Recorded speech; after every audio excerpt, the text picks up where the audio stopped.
Hello, ഇന്ന് ഞാൻ ഉണ്ടാക്കാൻ പോകുന്നത് എന്നാണെന്നറിയോ?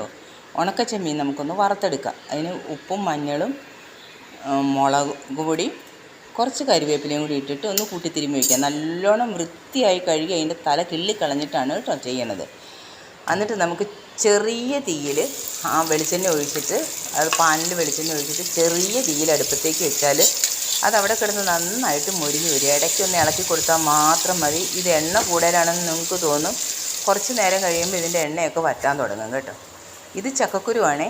ചക്കക്കുരു ഞാൻ നുറുക്കി കുക്കറിനകത്ത് 2 വിസിലടുപ്പിച്ച് വേവിച്ച് വാങ്ങി വെച്ചിട്ടുണ്ട്. അതിനകത്ത് ചേർക്കാൻ ഉള്ളിയും മുളകും കൂടി ചതച്ചിട്ട് കരിവേപ്പില ഇട്ട് വെച്ചിട്ടുണ്ട്. ചീനച്ചട്ടി അടുപ്പത്ത് വെച്ച് വെളിച്ചെണ്ണ ഒഴിച്ച്. ഈ ചീനച്ചട്ടി തന്നെ ഉപയോഗിക്കുന്നത് എന്തുകൊണ്ടാണെന്നറിയോ?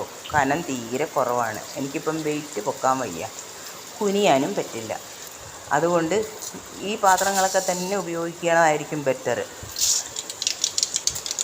വെളിച്ചെണ്ണ നല്ലോണം തിളച്ചപ്പോൾ ഞാൻ അതിലേക്ക് കടുക് ഇട്ട് കൊടുത്തു. അത് കഴിഞ്ഞ് ചതച്ച് വെച്ചിരുന്ന മുളകും ഉള്ളിയും കൂടി ഇട്ട് കൊടുത്തു, കരിവേപ്പിലയും കൂടെ.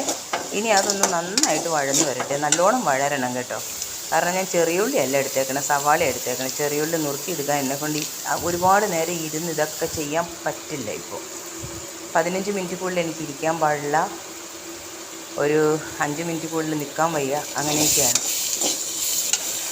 അപ്പോൾ ഇന്നത്തെ കറി എന്തൊക്കെയാണെന്ന് വെച്ചാൽ മാങ്ങ വെച്ച് ചമ്മന്തി അരച്ചിട്ടുണ്ട്. ഇവിടെ ഉണ്ടായ കാന്താരി മുളകും കൂടി ചേർത്തിട്ടാണ് ചമ്മന്തി അരച്ചേക്കണേ. പിന്നെ ചക്കക്കുരു കൊണ്ട് മെഴുക്ക് പുരട്ടി, ഉണക്കച്ചെമ്മീൻ വറുത്തത്. ഇതാണ് ഇന്നത്തെ ഉച്ചക്കത്തെ വിഭവം. അപ്പം ഉച്ചയ്ക്കും അത്താഴവും ഒക്കെ ഇത് തന്നെ. അപ്പോൾ നമ്മുടെ മെഴുക്ക് പുരട്ടി റെഡി ആയിട്ടുണ്ട്, ചെമ്മീൻ റെഡി ആയിട്ടുണ്ട്, ചമ്മന്തി ഞാൻ ഓൾറെഡി അരച്ച് വെച്ചു. 3ഉം കൂടി ഒറ്റ ഫ്രെയിമിൽ കിട്ടില്ല. അപ്പോൾ ഇന്നത്തെ വീഡിയോ ഇത്രയേ ഉള്ളൂ. നിങ്ങളെല്ലാവരും ഇത് കാണണം, ഇതുണ്ടാക്കി നോക്കണം. വെരി വെരി ടേസ്റ്റിയാണിത്. നല്ല സ്വാദുള്ള ഫുഡാണ്. Okay, bye.